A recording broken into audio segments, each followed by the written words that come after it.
ഇതാ മുമ്പേ ഒരു ചേട്ടൻ സൈക്കിളിൽ പോകുന്നുണ്ടോ, തലയിൽ ഹെൽമെറ്റ് ഒക്കെ വെച്ചിട്ടാണ് സൈക്കിളിൽ പോകുന്നത്. എന്താണ് സംഭവം നമുക്ക് ചോദിച്ചു നോക്കാം. ഇതെന്താ സംഭവം? ഹെൽമെറ്റ് വെക്കാതെ ഇരുചക്രക്കാര് പോകണ്ടില്ല, അവർക്ക് വേണ്ടി ഒരു സന്ദേശം. നടക്കാം, മുഖം ഒന്ന് കാണണ്ട. പേര് അശോകൻ. എവിടെ സ്ഥലം? കൊരട്ടിക്കോനൂര്, കൊരട്ടി പഞ്ചായത്ത്, വയസ്സ് 66. 38 വർഷം ബൈക്കിൽ ഹെൽമെറ്റ് വെച്ച് ഓടിച്ചിരുന്ന ആളാണ് ഞാൻ. അപ്പൊ എനിക്ക് നിരവധി അപകടങ്ങൾ ഉണ്ടായിട്ടുണ്ട്.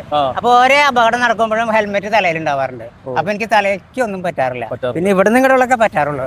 കൈ ഒടിയില്, പരിക്ക്, ഇവിടെ ഒക്കെ അങ്ങനെ മുട്ടുകാല്, വിരല് ഒക്കെ അങ്ങനെ പറ്റാറുണ്ട്. അപ്പൊ ഓരോ അപകടം നടക്കുമ്പോൾ ഹെൽമെറ്റ് തലയിൽ ഉണ്ടാവാറുണ്ട്. തലയ്ക്കൊന്നും സംഭവിക്കാറില്ല. അപ്പൊ ആ അനുഭവം ഹെൽമെറ്റ് വെക്കാതെ ഇരുചക്രക്കാർ പോകണ്ടില്ല, അവരോട് പറഞ്ഞ് മനസ്സിലാക്കാൻ വേണ്ടിയിട്ട് ബൈക്ക് യാത്ര ഒഴിവാക്കി 8 വർഷമായിട്ട് സൈക്കിളാണ് എന്റെ അനുഭവം. മറ്റുള്ളവർ പറഞ്ഞു പോകുമ്പോഴല്ല ഈ ഹെൽമെറ്റ് ഉണ്ടാവും. ഹെൽമെറ്റ് ഉണ്ടാകും. അത് കുറച്ച് പ്രയാസമല്ലേ ഹെൽമെറ്റ് വെച്ചിട്ട്? ഇല്ല, ഹെൽമെറ്റ് ഇല്ലെങ്കിലേ പ്രയാസമുള്ളൂ. ആ ശീലമായി, അതിപ്പോ വെച്ച് ശീലമായി. അത് ഹെൽമെറ്റ് വെച്ചാൽ എന്താ കുറെ മെച്ചങ്ങളുണ്ട്. കണ്ണിൽ ഈച്ച പോവില്ല, വണ്ടി അടിക്കില്ല, കരട് പോവില്ല, പിന്നെ കാറ്റടിക്കില്ല, ചെവിയിൽ കാറ്റടിക്കില്ല, വീണ് കഴിഞ്ഞാൽ തലയ്ക്ക് പരിക്ക് കേൾക്കില്ല. ഈ മരണം സംഭവിക്കുന്നത് ഹെൽമെറ്റ് വെച്ച് കഴിഞ്ഞാലേ മരണം ഒഴിവാക്കാം. പിന്നെ തല ഒരുപാട് പേര് കോമയിലൊക്കെ കിടക്കണ്ട, ഈ ബോഡി മൊത്തം തളർന്നിട്ട് കിടക്കും. അതുണ്ട്, അതൊക്കെ തലയ്ക്ക് പറ്റുന്നുണ്ടാ. അപ്പൊ ഇതുണ്ടെങ്കിൽ തലയുടെ പരിക്കിന്റെ കാഠിന്യം കുറയ്ക്കാം, മരണത്തിന്റെ എണ്ണം കുറയ്ക്കാം. എത്തിക്കുമെന്ന് വിചാരിക്കുന്നു. ഓക്കെ, സന്തോഷം.